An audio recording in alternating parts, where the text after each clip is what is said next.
नमस्कार, मैं मनीष स्वागत करता हूं आपको अपने इस यूट्यूब चैनल पे। दोस्तों, वेस्टर्न रेलवे की तरफ से कुछ वैकेंसी आए हैं जो कि आपके गुड्स गार्ड की है, लेकिन ये जो चीज़ें हैं वो आपके एलडीसी के लिए है। चीज़ों को हम डिस्कस करेंगे कि एलडीसी में जो ये वैकेंसी आई है, क्या ये एलडीसी का मतलब ये नहीं कि एलडीसी की पोस्ट की मैं बात कर रहा हूँ, यानी कि ये डिपार्टमेंटल एग्ज़ाम की मैं बात कर रहा हूँ।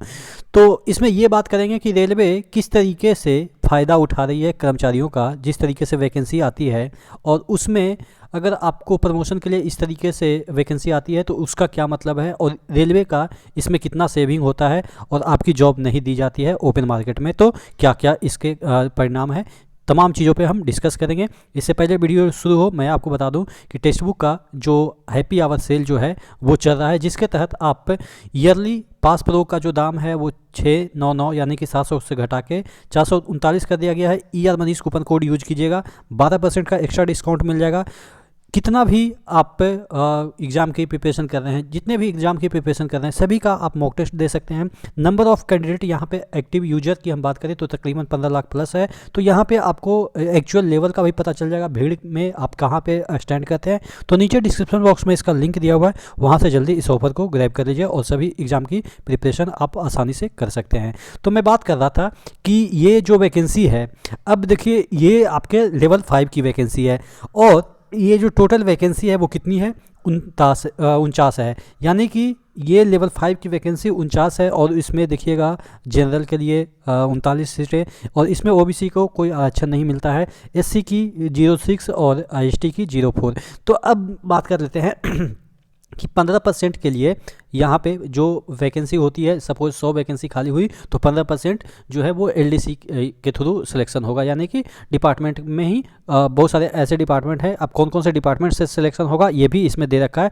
हर कोई नहीं भर सकता है। यहाँ पे देखिएगा, serving regular non ministerial employ in operating and commercial department में जो कम से कम 3 साल कर चुके हैं सर्विस, उनके लिए है।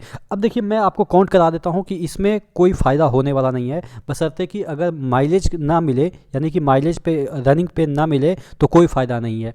कहने का मतलब ये है कि लेवल 5 में ऑलरेडी बच्चे पहुंच जाते हैं। अब देखिए, 1800 ग्रेड पे वाले और 2400 ग्रेड पे वाले भर सकते हैं, तो क्या 3 साल जो जॉब करेंगे 2400 ग्रेड पे वाले प्रमोट होके नहीं पहुंच जाएंगे ये आपके 2800 पे?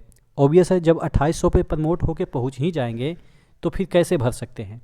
तो ये बच्चे कौन हैं जो 1800 पे ग्रेड पे या 1900 पे ग्रेड पे बच्चे ज्वाइन किए हैं, और 3 साल तक 4 साल तक तो अगर कहीं नहीं हो रहा है तो यहाँ पे प्रमोट किए जा सकते हैं। लेकिन अगर बच्चे यहाँ पे 40 साल इनका दे रखा है कि मिनिमम जो मैक्सिमम ईयर कितना होना चाहिए, 40 साल।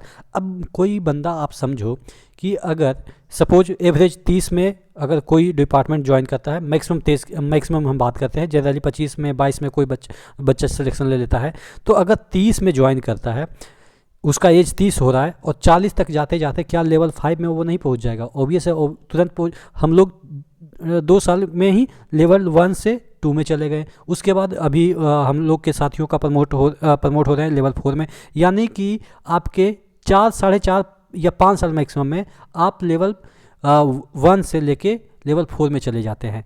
और अब अगर 10 साल जॉब करते हैं तो लेवल 5-6 में तो ऑलरेडी पहुंच गए होते हैं। तो ये तो ये प्रमोशन का कोई मायने नहीं रहता है, ये इस वैकेंसी के लिए कोई मायने नहीं रखता है।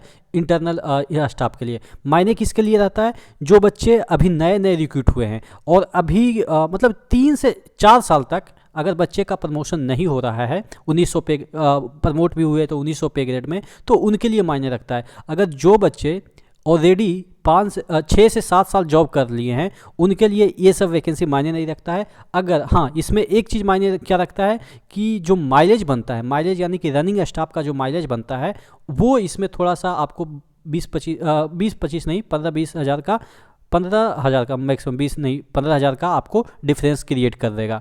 तो वो उसके लिए आदमी तड़पता है, या आप कह सकते हैं फॉर्म भरता है। नहीं तो अगर जिसका 40 एज हो जाएगा, उसकी ऑलरेडी सैलरी इतनी होगी कि इसका जो सैलरी है उससे ज़्यादा हो चुकी होगी, लेकिन चूंकि इसमें माइलेज बनता है। लेकिन बहुत सारे ऐसे भी रनिंग में है कि जिसका कि माइलेज चलो छोड़ो, टीए तो बनता होगा, तो टीए भी वहाँ मिलता था, तो यानी कि 10,000 का डिफरेंस आएगा ज़्यादा से ज़्यादा अगर प्रमोशन होगा भी तो ये चीज़ें किन के लिए है, मैं समझा रहा हूँ कि ये चीज़ें उनके लिए ज़्यादा कारगर होता है जो बच्चे नए हैं, यंग हैं, 2-3 साल से काम कर रहे हैं, 2-3-4 साल तक सही है। अगर जो बच्चे ऑलरेडी 5-7 साल से जॉब कर रहे हैं तो उनके लिए इसमें कुछ भी नहीं होता है, और सिर्फ माइलेज छोड़ के, यानी कि माइलेज पे जो मिलता है वो छोड़ के। तो आशा करते हैं चीज़ें समझ में आई होगी। इससे रेलवे को काफ़ी बचत होती है। आपको भी पता है कि ऑलरेडी बंदा 7 साल से जॉब कर रहा है, उसकी सैलरी उतना पहुंच ही गई।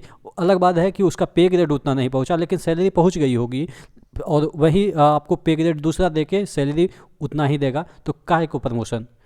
मतलब कि यही है ना कि इधर से कान छुओ या उधर से कान छुओ, कान तो ही छूना है। तो कहने का मतलब ये है कि ये सिर्फ बेवकूफ़ बनाने के लिए तरीका है, पुराने एम्प्लॉय के लिए, नए के लिए अच्छी चीज़ है ये सब चीज़ें। ठीक है, तो आशा करते हैं चीज़ें समझ में आई होगी। नेक्स्ट वीडियो में मिलते हैं, तब तक के लिए जय हिंद।